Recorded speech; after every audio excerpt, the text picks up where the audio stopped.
you can do that too. All right, folks, so it's been a little while since I put out any kind of traditional archery shooting videos, and so that's what we're doing today. I'm out here on the range behind the house. I've got a 3D mule deer target down here at 30 yards. This is just one of the targets on my backyard range, and I'm gonna go over just the fundamentals today. We're gonna talk about string hand position, we'll talk about bow hand, we'll talk about stance, we'll talk about basically my shot cycle and how I achieve a consistent shot that I have a lot of confidence in. So throughout this video, I'm going to link to other videos. I'm going to put them in the video description, and there's also going to be cards up here to other videos that go in depth about every aspect of shooting that I'm going to be talking about here today. This is just kind of an overview, a crash course, if you will. So the bow that I'm going to be shooting today is right around 58 pounds at 29 inches. It's an Osage self bow, or it's not really a self bow, it's got a sinew backing on it, but that's not important. The techniques that I'm going to talk about today are going to be applicable no matter what type of traditional bow you're shooting, and probably really they're going to transfer over, a lot of it anyway is going to transfer over to compounds as well. So with that, I'm gonna start with talking about stance. If you're brand new to archery, or especially to traditional archery, so when I talk about stance, I'm primarily talking about when you're on the range or in your backyard shooting or something like that. When you're in the woods, oftentimes you can't have the perfect stance. You know, if you're standing on the side of a mountain, there's an elk down below you, you know, you may be having to stand with one foot up on a rock or something like that. But you try to get the best alignment and stance to the target as possible. And so what I'm going to do is stand with my body perpendicular to the line of travel, or the line that the shot is going to be going off on, and I'm just putting my feet in line with the target. And I'm going to take that front foot, I'm going to move it back just a little bit just to kind of open that stance up just a hair. Like I said, this is not critical. The point that I'm trying to make is you don't want to be standing with your chest and your hips facing the target like you would if you were shooting a pistol or something like that. You want to be perpendicular. We'll go ahead and knock an arrow. Now you're going to notice I'm shooting my odd fletch in on this bow. This is not typical. This is just the way that this bow likes to shoot these arrows. And so point being that if you're having trouble with arrow fletching clearance or something like that on your riser, you're getting some funky arrow flight, try that. Just try taking that odd fletch and turning it in. Any other bow, I would shoot odd fletch out. It's just this combo. So if you look at this string, you'll notice that I've got a knock point both above and below this arrow. The reason I do that is to keep the arrow secure. I know that it's in the right place on the string every single time. By putting a knock point underneath your arrow and coming up only to that knock point, it's going to leave you a little bit of gap, and you're not going to come in contact with that arrow at all. And so it alleviates any tendency for you to push the arrow off the shelf. The second thing it does is it gets that arrow a little bit closer to your eye, which for me, the way that I anchor and the way that I shoot, makes it a little bit easier to aim at those targets. So the closer that arrow is to my eye, the easier it is for me to aim at various distances. So I'm gonna put my string hand on the string, I'm gonna slide it up till it just comes in contact with the bottom of that knock. Next thing I'm gonna do is take my bow hand. The way that I tell people to grip a bow is to put your bow hand out in front of you, make a V with your hand. That bow grip should sit right in that V, just like that. You should not have to grip the bow. You shouldn't have to grip the bow to hold on to it. Just the pressure of your string hand pulling that bow into your bow hand should keep it there. So the only thing that I'm going to do is to wrap my fingers around the bow lightly. Now I've got another little thing on here that I'm going to talk about in a minute. You'll see my middle finger come in and kind of hook onto a tack there. But as far as the bow grip, that's all I'm doing. My bow hand is coming off of the bow at about a 45. I'm not clamping onto this thing like a vise. The only point of contact between my hand and this bow is right here at the base of my thumb. That's where all the pressure is going in, right there at the base of the thumb. So we've got our string hand on there. We've got our bow hand set. Now the next thing I'm going to do is, if you'll look at the front of this bow, I've got a little tack on there. I'm going to take the fingernail of my middle finger and I'm going to hook it right on that tack. And what this is doing is it's acting as a psychological trigger. So these psychological triggers is something that is talked a lot about these days, both in traditional, compound, and Joel Turner is probably the leading instructor teaching this type of method. But this is not something new. This is something that Saxon Pope wrote about in his books 100 years ago.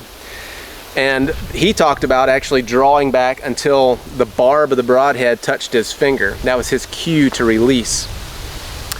The way that this tack works, so I'm going to hook my finger on there, my fingernail of my middle finger. I'm going to come back to full draw. I'm going to get all of my alignment, aiming, and everything done. And then I'm going to start putting pressure on that tack with my middle finger. And when that pops, that's my cue to release. Now you might ask yourself, why would I want to do this? It's just a bow and arrow. Why don't I just pull it back and let it fly? All one fluid motion. I'm sure you've seen that if you've watched shooting videos on YouTube. Or if you've been to a 3D shoot and you've been at the range and you see guys just pew, pew, doing that type of thing. That works for some people. Does not work for me.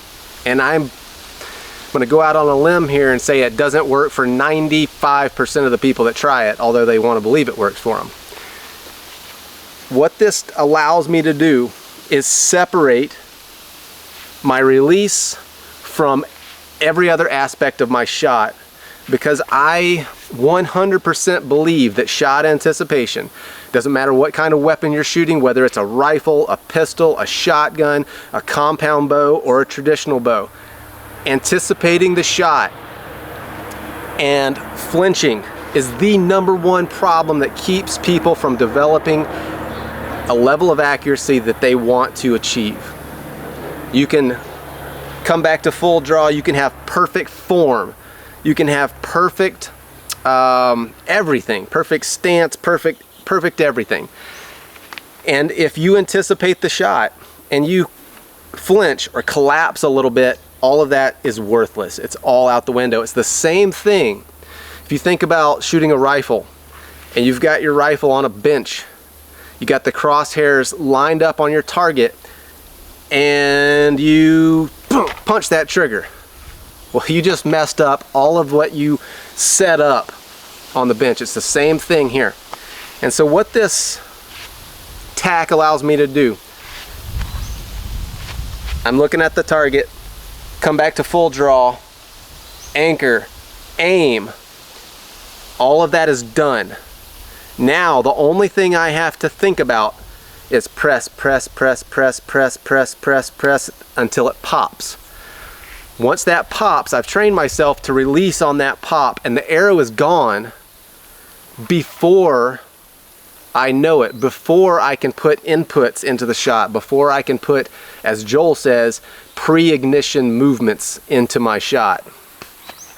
Let me demonstrate. So again, 30 yards, basically a primitive bow. So I'm anchored, I'm aimed. Now I'm going to press. Bam. So I can do that same shot sequence. That's actually a little bit higher. That's about 3 inches higher than I was aiming. But that's still a dead deer. It's the top of the lungs. I can do that same shot 95% of the time. Now when I was shooting instinctively or purely instinctively, where I didn't pay attention to any of this stuff, I was just drawing and shooting in one fluid movement, I could do that on occasion. I could not do it repeatably every single shot, day in and day out. With this psychological trigger, the building the foundations, building the shot sequence, I can repeat that dang near every time.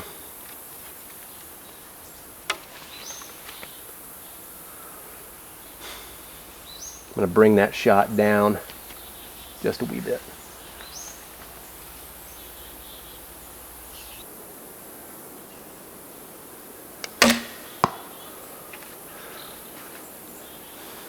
Two inches lower, inch left. Let's do it one more time. I'm going to come down just a wee bit more.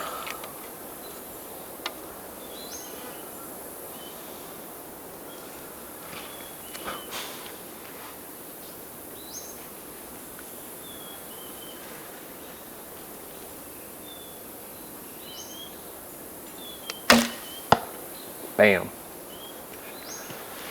So look guys, if you're a traditional shooter and you're not satisfied with the level of accuracy, the level of consistency that you're able to get, it took me a long time to kind of come to the realization of what the power of this psychological trigger. And I don't want to make this whole video about this psycho trigger thing, but it really, I was resistant to it for a long time, just because, you know, I liked the simplicity of archery, the simplicity of the longbow, just grabbing an arrow, knocking it up, pulling and releasing, and not having to think about all this stuff. But the thing is, once you ingrain this into your mind and into your shot sequence and build a shot sequence around this, you don't have to think about it at all. It just comes naturally. So anyway, we're gonna move on. I'm gonna grab these arrows, I'm gonna come back, and we're gonna move on with this video.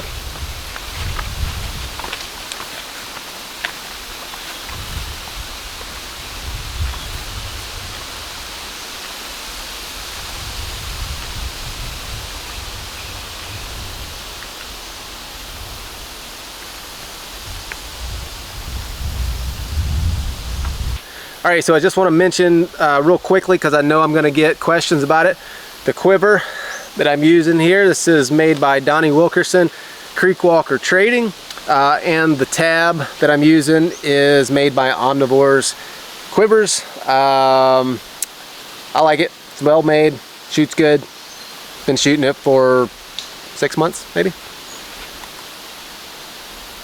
All right, so moving on from the psycho trigger, I spent too much time on that, but it really is important, and really I believe in that system, that if you're having trouble getting to a level of accuracy and consistency that you desire, I really do believe it can help if, and here's the key point, like with anything, you've got to commit to it and you've got to give it a fair shake. You know, if you try this and it's just not working for you, it's probably because you haven't done it for long enough, or you haven't fully committed to it.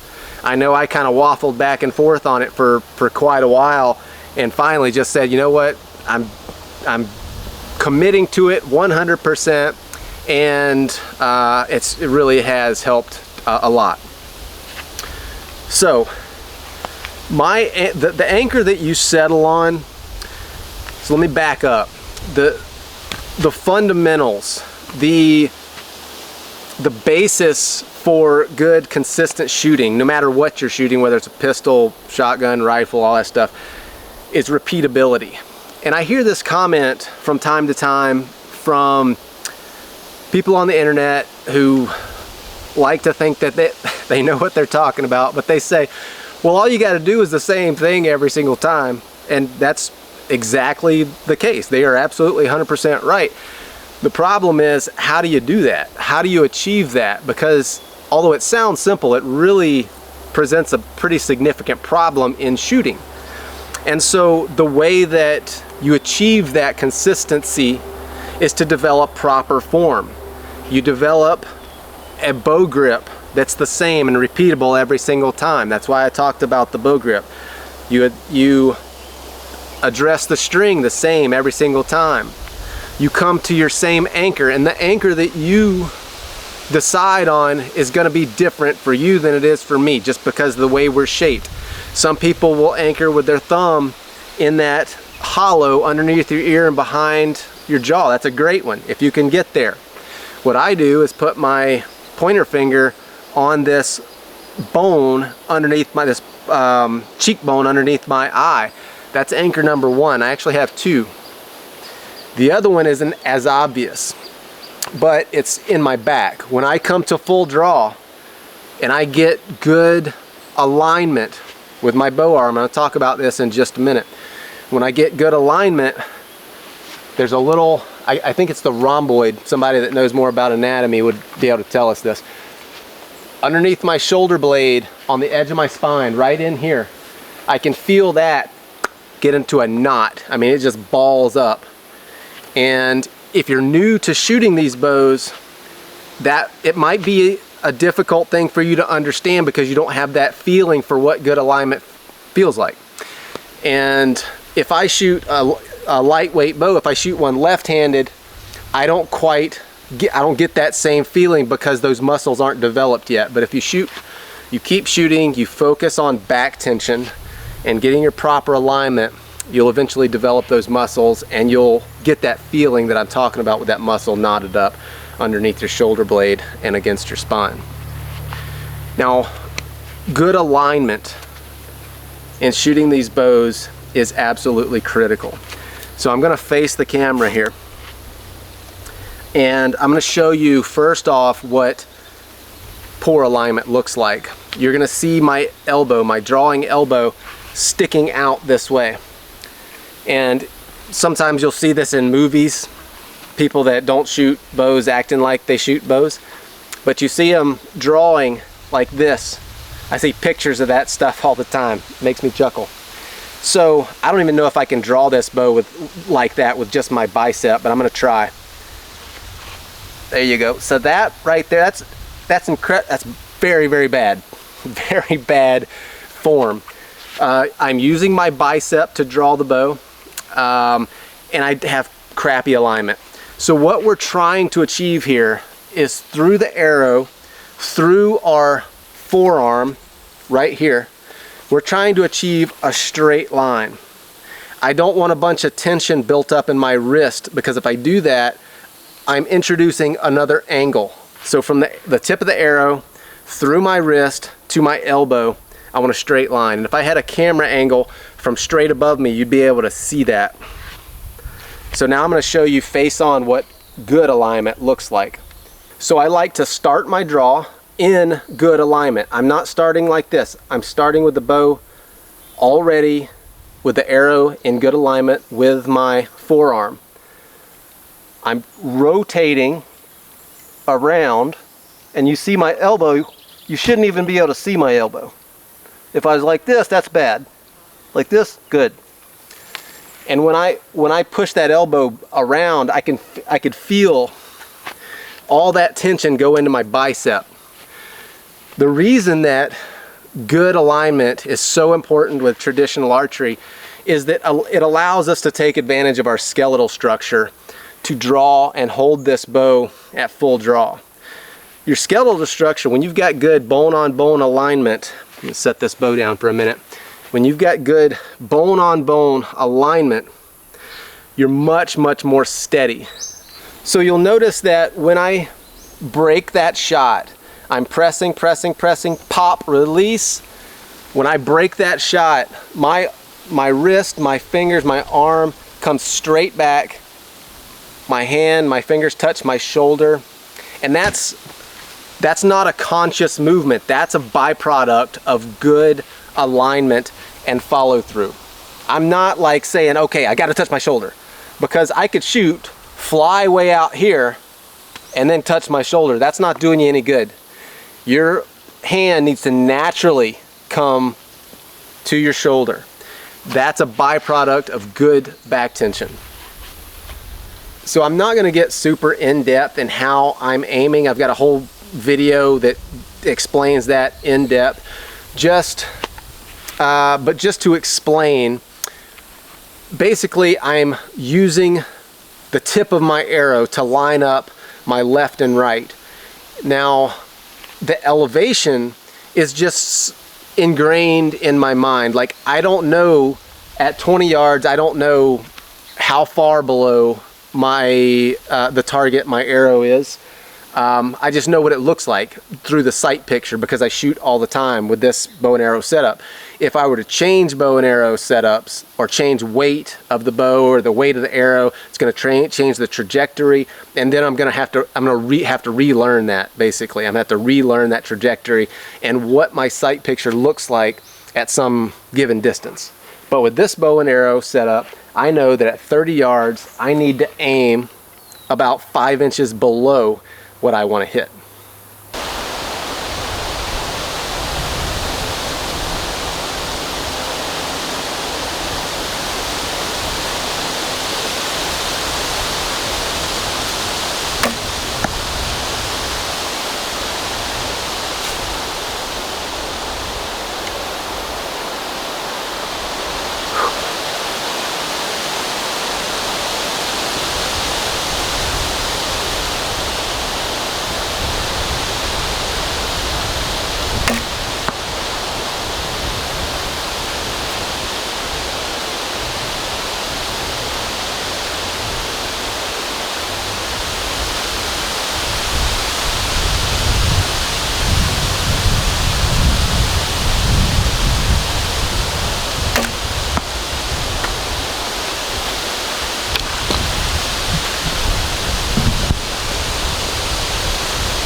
So that's 30 yards, not a super tight group, maybe 3 inches or so.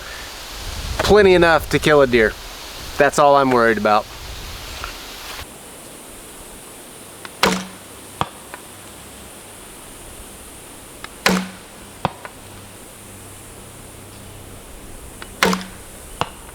So one last pro tip, Crocs will make you shoot better, guaranteed.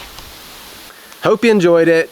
Hunting season's right around the corner. Subscribe if you haven't, all that jazz. So have fun, and we'll see you next time.